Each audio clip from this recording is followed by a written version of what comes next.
Esta é a série de testemunhos de sucesso na PNA do podcast Perguntas QB. Ao longo desta série vou conversar com colegas de anos anteriores que já passaram pela PNA para perceber como é que estudaram, o que resultou e o que fariam diferente hoje. Sem receitas mágicas, apenas estratégias reais. Se estás a preparar a PNA, este episódio é para ti. Olá a todos, sejam bem-vindos a mais um episódio. Hoje eu tenho comigo o Afonso e vamos tentar perceber de forma assim concreta como é que foi a sua preparação para a PNA, o que é que resultou, o que é que foi sendo ajustando ao longo do tempo e que aprendizagens é que podemos ficar a saber agora quem está a estudar. Obrigada por estares aqui connosco hoje.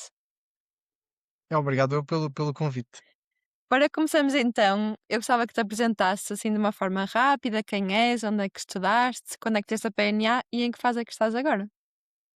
Pronto, o meu nome é Afonso. Acho que é importante eu tentar contextualizar um bocadinho porque o meu percurso não é exatamente o linear que acontece com toda a gente, não é? Ou seja, no sentido em que eu estudei na Faculdade de Medicina da Universidade de Lisboa, de 2018 a 2024, concluí o meu curso em 2024 e fiz a PNA 2024. Nessa PNA tive 98, fiquei por volta da posição 1200, mais ou menos, talvez com as restrições um bocadinho mais acima. Mas depois iniciei o meu internato de formação geral e decidi que queria repetir a PNA. E portanto repeti a PNA agora de 2025 e estou agora outra vez a fazer o internato de formação geral Ok, na ULS de Santa Maria. ok. Se tivesse que descrever assim a tua preparação numa frase, qual é que seria? Sem dúvida, perguntas. Ok. Fazer muitas perguntas, muitas simulações. Acima de tudo, foi isso. Acho que é importante diferenciar um bocadinho a preparação da primeira vez para a segunda. Ou seja, da primeira vez foi uma tentativa um bocadinho de estudo mais tradicional, estudar por bibliografia, tentar ver umas aulas, etc. E a segunda vez foi muito mais focada em perguntas e acho que esse foi um dos fatores mais diferenciadores e que melhorou muito a minha prestação. Claro, tu até és um bom exemplo para percebermos o que é que mudou de uma fase para a outra e o que é que melhorou e como é que nós podemos tipo diferenciar o que é que correu mal e que se pode melhorar, não é? Sim, ou seja, e isso é uma coisa que eu queria falar, que é, e para toda a gente que eventualmente decida repetir a prova, acho que a decisão mais importante é tentar perceber o que é que falhou no meu estudo anterior que eu possa fazer diferente. Porque se a vossa resposta é Nada. o meu estudo foi exatamente, não falhou nada, eu vou fazer exatamente a mesma coisa, então não vão ter, não podem esperar resultados diferentes, pronto. E o meu grande fator inicial que não correu bem na primeira vez foi, acima de tudo, a quantidade de estudo. Eu comecei a estudar bastante tarde, por inúmeros fatores, entreguei a tese tarde, tinha projetos na faculdade que quis concluir, e por isso acabei por estudar pouco tempo, e eu sabia que isso era uma das coisas que eu queria melhorar.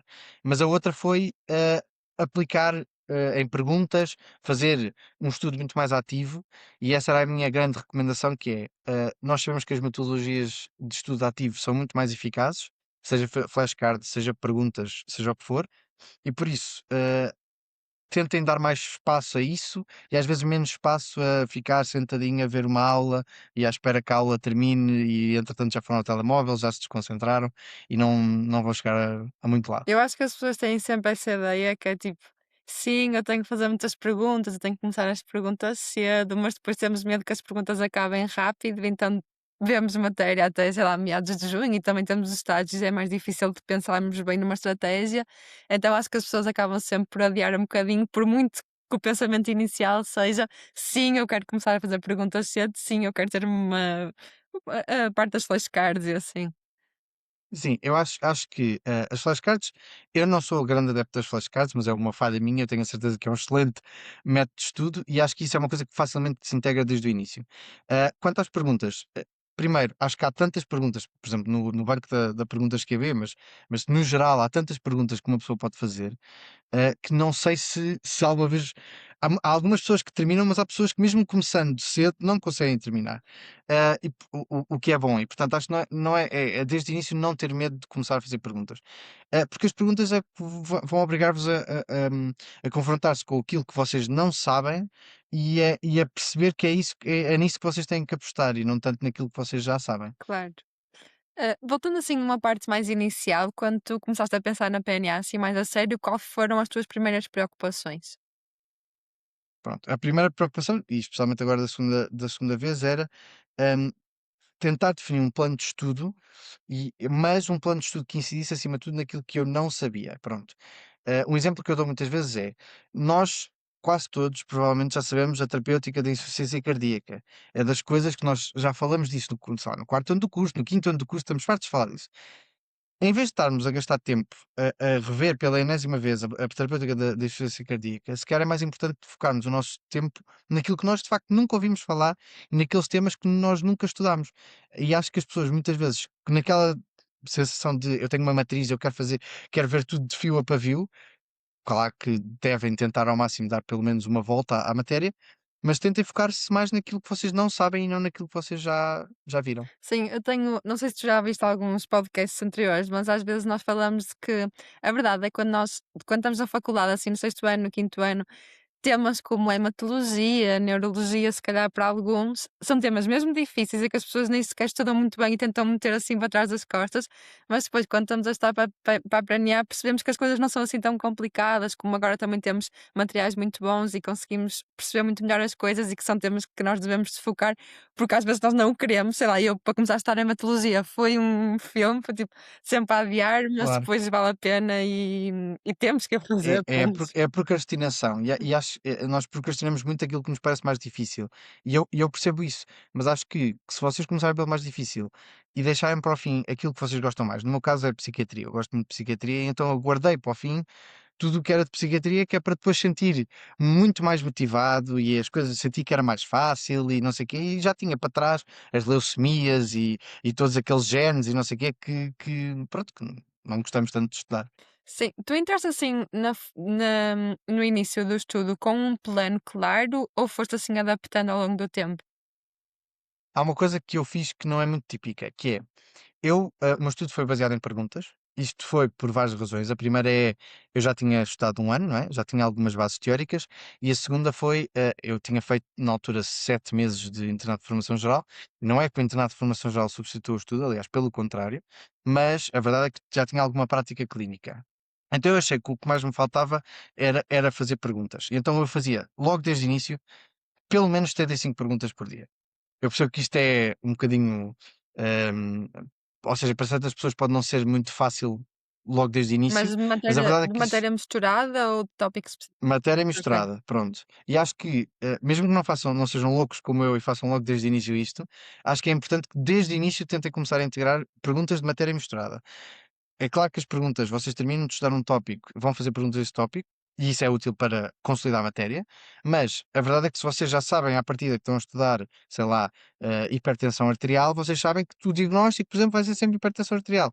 Ou seja, vocês já vão estar enviesados para essas perguntas, vocês não vão estar a aprender tudo o que podem aprender. Se logo desde o início for mais aleatório, vão começar a contactar com outras áreas, vão perceber que há coisas que vocês não sabem, definir melhor as vossas prioridades de estudo, porque, ok, fiz aquela pergunta, nem sei nada disto, sequer eu devia sentar-me e ver uma aula sobre este assunto, e acho que isso vai ajudar muito a guiar o vosso estudo ao longo do tempo. achas que a dificuldade maior no início foi uma questão mais mental ou uma questão mais de organização, vá? Acho que há dificuldades de ambos. Por um lado, a parte organizacional, nem todas as pessoas são boas a organizar o seu estudo, e acho que é necessário fazer mesmo uma pausa e ir fazendo pausas do género, ponto de situação, como é que eu estou, o que é que eu estou mais fraco, e ir revendo o vosso plano. Não fiquem presos a um plano que definiram logo no início do vosso estudo, quando já estamos há pouco tempo e vocês estão a perceber que o plano não está claramente a funcionar. Mas depois a parte mental é um acumular que vai acontecendo ao longo do ano daquele peso de já estarmos a estudar há muitos meses, Claro, de estarmos fartos de fazer aquilo e gerir esse mental ao longo da maratona, não é? Muita gente diz isso, isto é uma maratona, não é um sprint. Isso é muito, vai se tornando cada vez mais necessário à medida que vamos avançando no estudo. claro. Falaste que no início, pronto, começaste a fazer as 75 perguntas diariamente, mas mantiveste isso ou como é que foi, como é que estruturaste assim o estudo ao longo dos meses, dos vários Ok. meses? No início o que eu fazia era, fazia as tais 75 perguntas e, aliás, uma coisa muito boa que eu sentia a fazer com a utilizar a perguntas QB é, o apoio da sebenta da QB, que foi tipo a minha bíblia, neste tempo de estudo. E o que eu fazia era, fazia essas perguntas aleatórias e a pergunta aleatória não só tinha aquela explicação bastante bem resumida e com os pontos essenciais, o que ajudava logo a consolidar aquele bocado de matéria, como às vezes eu pensava, ok, mas eu não sei muito disto, então deixa-me ir ver a Sebenta, ia ver essa página da Sebenta e no fundo usava cada pergunta como uma justificação para ir rever, Ok. ver de primeira vez ou rever aquela matéria. Pronto, e acho que essa é a grande vantagem de fazer perguntas aleatórias. À medida que fui progredindo, eu felizmente tinha a oportunidade de estudar numa sala de estudo com mais pessoas, não é? Mais colegas também estavam a estudar para a PNA, e então o que nós começámos a fazer foi simulações, tínhamos um grupinho que fazia simulações em conjunto, recomendo muito que façam simulações em conjunto, porque isso vai ajudar muito com a parte mental, porque depois vão fazer um intervalo em conjunto, vão desligar um bocadinho, ou então vão comentar aquelas perguntas horríveis, parvas, super específicas, que aparecem em todas as simulações e em todas as PNAs e que são uma realidade, mas ter esse sentido de comunidade de aquela pergunta foi estúpida para todos e não foi só estúpida para mim, que eu sou burro, ajuda muito a gerir esse stress. Então fazia cada vez mais simulações e houve uma altura em que fazia 2 ou 3 simulações por semana, que eu acredito que seja muito para muita gente, ou seja, isto não é uma recomendação, cada um faz o que entender, mas recomendo que façam simulações desde cedo e pronto, e comecem a integrar isso no vosso estudo. Eu acho que o problema às vezes nem é o fazer a simulação, pelo menos no meu caso, eu sinto que demoro muito tempo na correção. Pronto, o que eu fazia, e que também não recomendo necessariamente, mas o que eu fazia era, nós fazíamos a simulação toda de manhã, ou seja, acordávamos cedo, fazíamos a primeira parte, intervalo e a segunda parte, e depois à tarde corrigíamos em conjunto.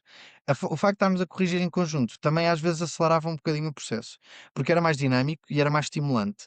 Ou seja, pessoas diferentes sabiam melhor justificar a opção A, a opção B, e às vezes, em vez de termos que ler todo aquele resumo, que é muito útil depois para um estudo se calhar mais individual, em grupo alguém conseguia rapidamente dizer: "Não, não, isto é assim porque, se vocês virem o tipo o fluxograma ou porque o timing para fazer colonoscopia é aos X anos", e rapidamente resolve as dúvidas que vocês têm em vez de estarem a rever aquilo tudo. E torna o processo um bocadinho mais fácil, acho eu. E como é que lidavas, não sei se tinhas na verdade, mas com a parte ansiogénica do estudar em grupo? Pronto, eu, tinha, claro que sim, mas acho que é uma questão de mindset, isto é um bocado difícil de ser e as pessoas aceitarem, mas a verdade é que se vocês encararem o facto dos outros saberem e eu não, como uma coisa positiva, no sentido em que aquela pessoa pode me explicar e eu posso aprender, e eu garanto-vos que muitas das coisas que colegas meus me explicaram foram o que ficou, em vez de o que eu li ou o que eu estudei, porque as pessoas tentam ser mais didáticas ou são mais resumidas ou pronto. Hum, Se vocês encarem isso como uma coisa positiva, de ok, ele sabe, então eu posso aprender com ele, em vez de uma coisa negativa de ele sabe e eu não, e oh meu Deus, eu já devia saber isto, eu ainda não estudei como. Pronto, usem os vossos amigos como uma oportunidade de aprendizagem e não como um fator de ansiedade e tentem mudar um bocadinho esse mindset. É o meu conselho. É importante, acho que é muito importante. Até para mim, que ainda estou assim, numa fase, vá, não digo inicial, mas ainda estou com estágios e muitas coisas misturadas. Às vezes eu vou muito para a biblioteca, mas às vezes sinto que não quero ir para a biblioteca da minha faculdade, porque vai estar 1000 pessoas a estar a mesma coisa e eu não quero muito.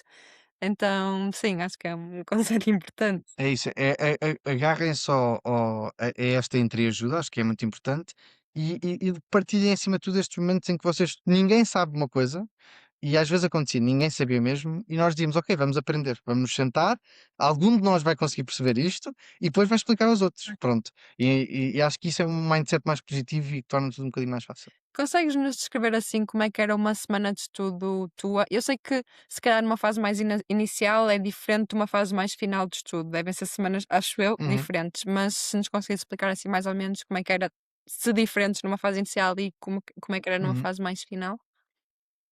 Pronto, o que eu tentava fazer sempre, ou seja, eu fiz o internato de formação geral, rescindi em julho, e depois a partir daí dediquei-me ao estudo. E portanto, há que reconhecer que há horas mais úteis do dia do que outras. E portanto, pensem que se vocês acordam de manhã, eu tentava não acordar estupidamente cedo, a menos que necessário, porque eu precisava de dormir primeiro, não é? Para poder ter um estudo que rende.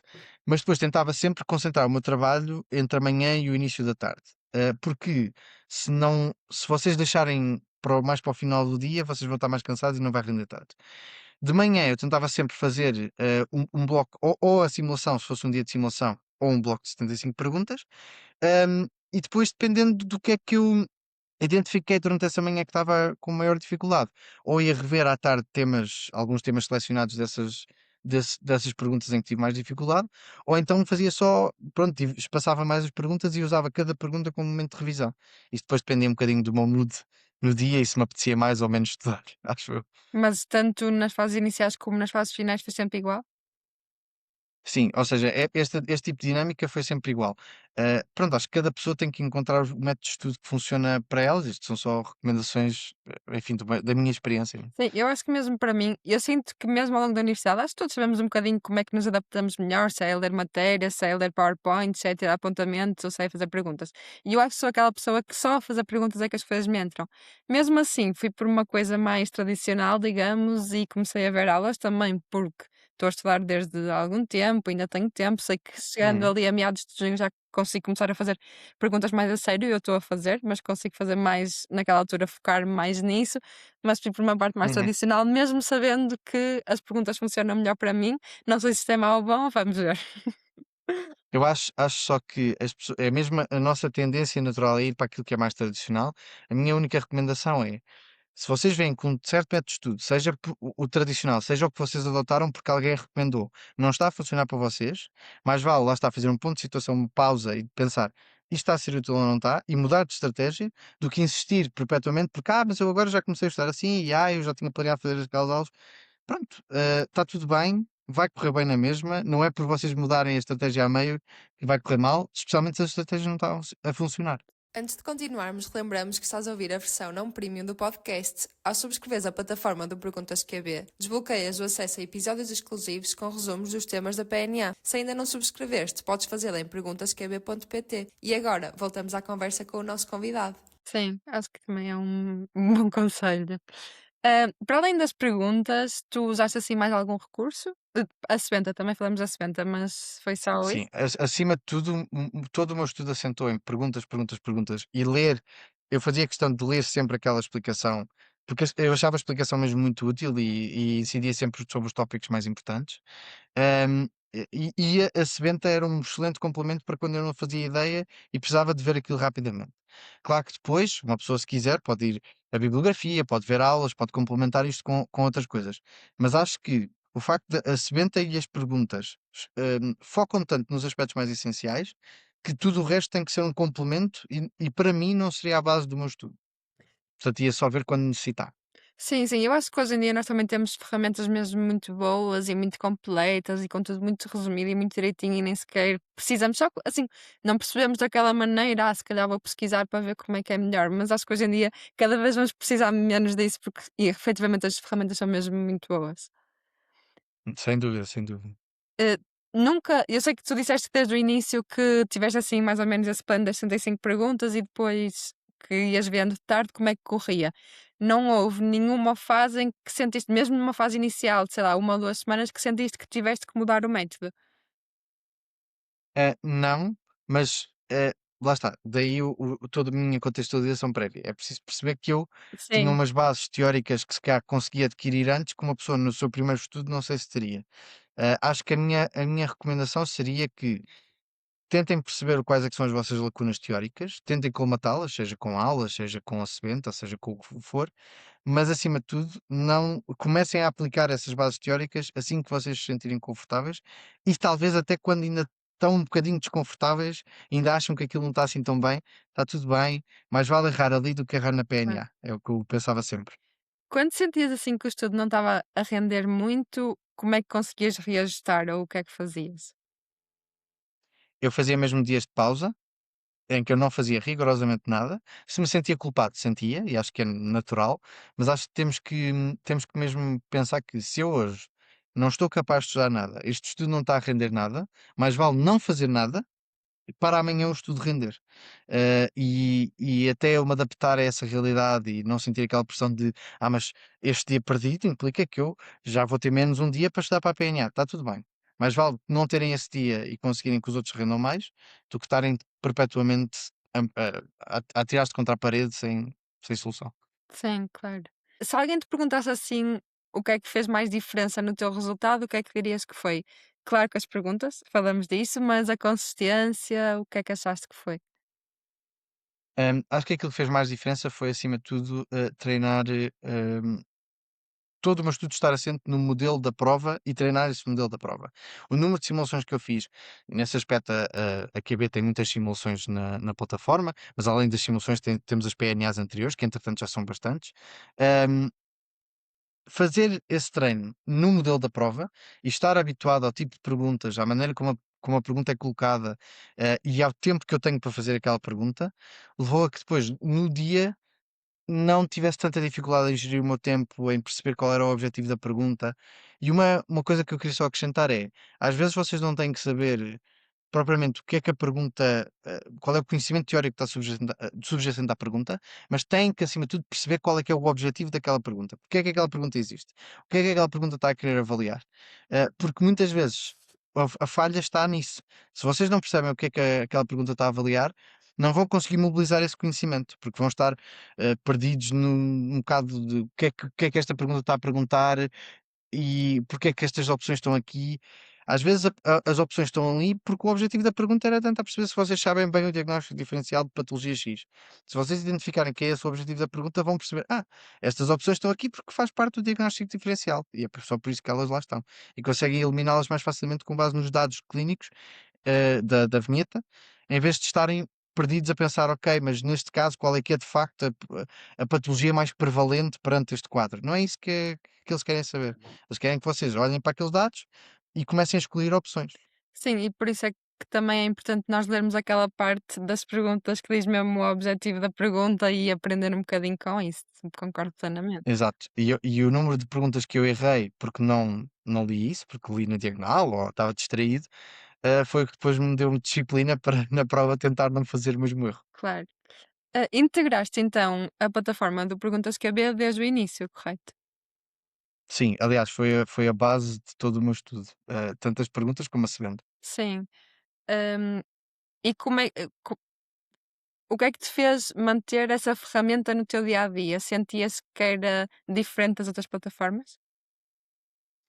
O que eu sentia acima de tudo é que a qualidade das perguntas a maneira como o formato da pergunta estava muito semelhante mesmo ao da PNA, foram as principais razões que eu pensei: Esta ferramenta é muito mais útil que as outras". Além disso, as simulações, e eu fazia às vezes falava com colegas meus que faziam simulações de outras plataformas, eu sentia que as simulações tentavam ser o máximo equilibradas em termos de dificuldade e equilibradas em termos de variedade de temas, que é no fundo como a PNA vai ser.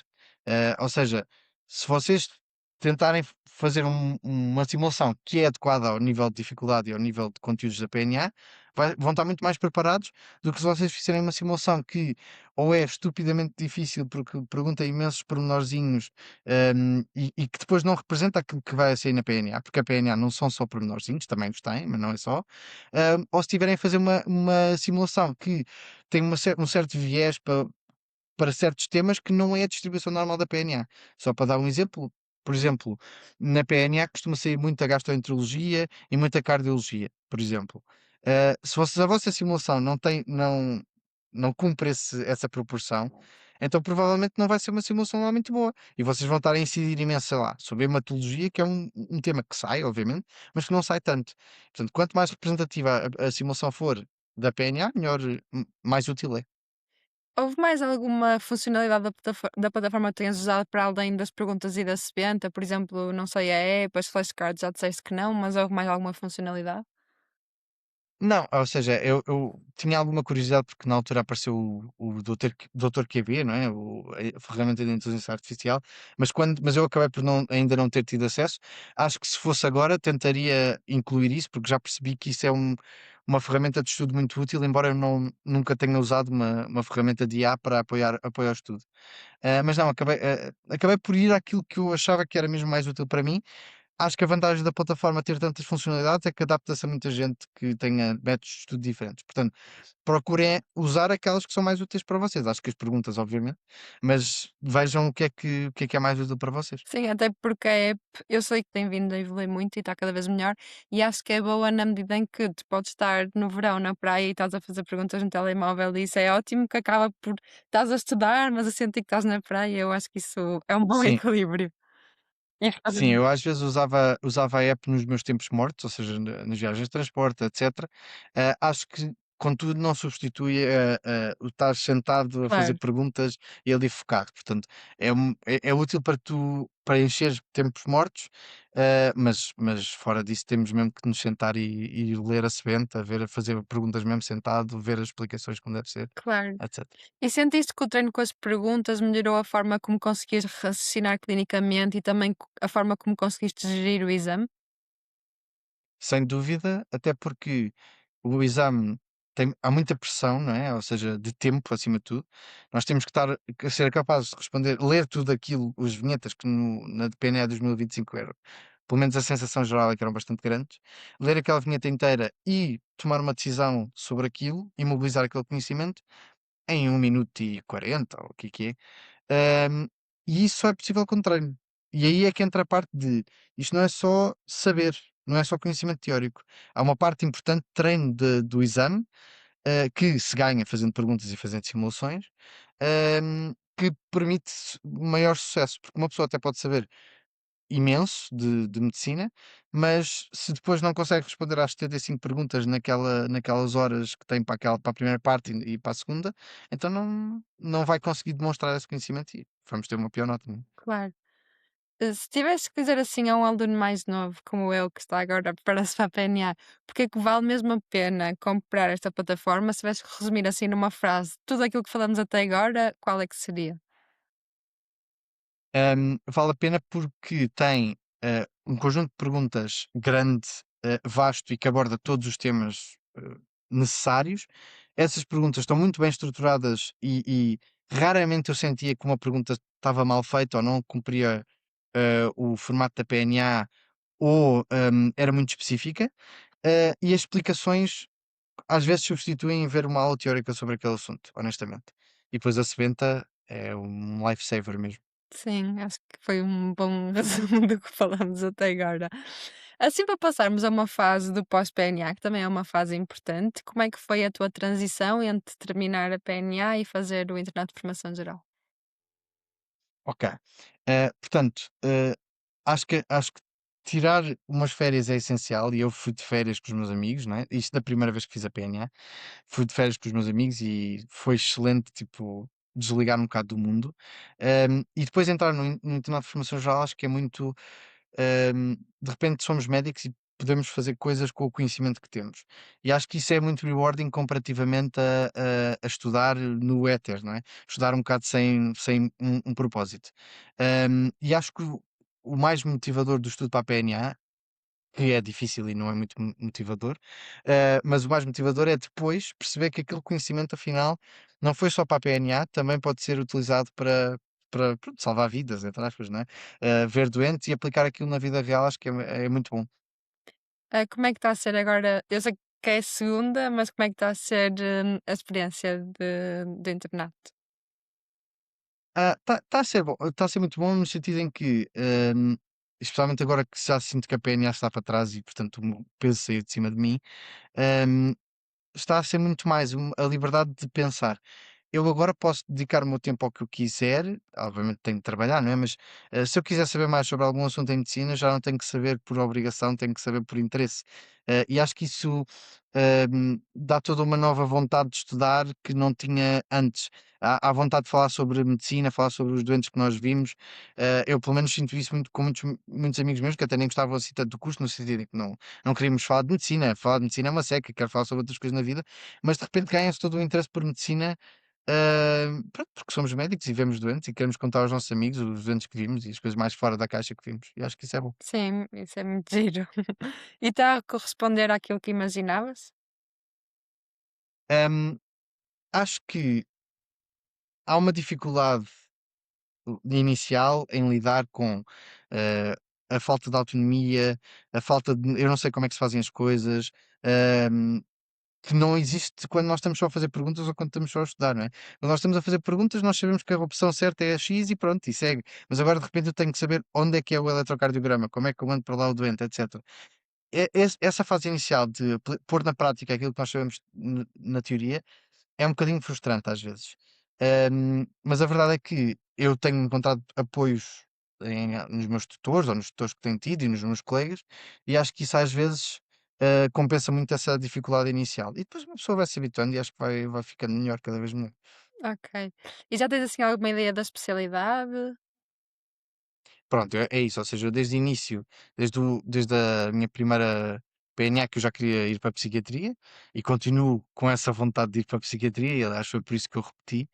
Ahm, e à medida que vou contactando com a clínica, como vou percebendo, e acho que isso é uma coisa, um exercício que devem tentar fazer, é os temas que mais nos suscitam interesse são de facto os da psiquiatria. Os doentes que têm patologia psiquiátrica são os que mais me interessam, ou vá, assuntos psiquiátricos para tratar, e é isso que eu gosto de fazer. Portanto, aproveitem o ano comum para tentar explorar um bocadinho esse vosso interesse e perceber quais é que são os doentes que vos suscitam mais interesse. Será que é aquela hemorragia digestiva? Será que é aquela patologia cirúrgica? Será que é aquela fratura do úmero? Sei lá. Quando encontramos assim coisas mais fora da caixa, perceber que é isso que nos dá aquela chama e a vontade e o interesse, e pronto, e usar isso um bocado como guia. Sim, porque às vezes é difícil, porque a verdade é que nós, ao longo do curso, não experienciamos quase nada, pelo menos falo na minha universidade, acho que é um bocadinho comum a todas, que a experiência que temos em cada especialidade é pouquinha ou não corresponde muito à realidade às vezes. Então, Sim, e isso é um problema que vai ser constante mesmo no ano comum, e acho que mesmo quando se faz a escolha da especialidade, ou seja, nós entramos sempre um bocadinho às cegas, mas está tudo bem, tentem entrar ao mínimo às cegas possível. Tentem ir se calhar pedir a um serviço que vocês conheçam algum tutor, ou tentem ir lá pedir para estar lá umas horinhas a ver uma consulta ou a ver uma cirurgia. Aproveitem o ano comum, que apesar do trabalho tem alguma flexibilidade, para explorar os vossos interesses. Por isso é que eu digo, acho que o ano comum é um bom momento para reavivar o interesse na medicina e tentar perceber o que é que gostamos de fazer. sim, sim. Há algum erro assim comum que vês que pessoas cometem quando estão a estudar para a PNA que gostavas de alertar para as pessoas não o fazerem? Dois que eu mais ou menos já falei, mas que acho que são muito importantes. O primeiro é estudarem muito isolados, não se isolem, não se fechem em vossa casa a estudar. Acho que é pior em todos os aspectos. Ultrapassem essa barreira do ele sabe e eu não sei, e isso dá-me ansiedade, porque as vantagens de estar com amigos e com colegas que estão a passar pela mesma experiência que vocês é muito boa. Falem sobre essa experiência, acho que isso é muito terapêutico. E depois a outra é, foquem o vosso estudo naquilo que não sabem, não foquem naquilo que sabem, parem de passar horas a rever coisas que vocês já sabem, aceitem que vão ter que estudar hematologia, e vão ter que estudar aqueles genes todos que vocês não querem saber, e vão ter que saber os timings dos rastreios. São coisas chatas, é verdade, mas quanto mais depressa vocês se enfiarem nesse estudo, mais depressa vão conseguir ultrapassar esse grande monstro e achar que aquilo afinal é muito mais fácil. Há alguma mensagem assim principal que gostasses que ficasse do episódio? Acho que o caminho nem sempre é linear, hum, e vão haver momentos em que vocês vão dar passos para trás no vosso estudo, vocês vão sentir que já não sabem coisas que afinal sabiam, ou melhor, que antes sabiam e que agora já não sabem, e vão ter que dar alguns passos atrás, às vezes para dar passos à frente. Está tudo bem, não tem mal nenhum. Foquem-se no vosso objetivo, definam o vosso plano A, o vosso plano B e o plano C, e sejam honestos com esses planos e sigam esses planos. A partir do momento em que vocês têm um foco e um objetivo, é só continuar nisso. Se andamos para trás ou para a frente, pronto, está tudo bem. No fim, vamos chegar ao nosso objetivo.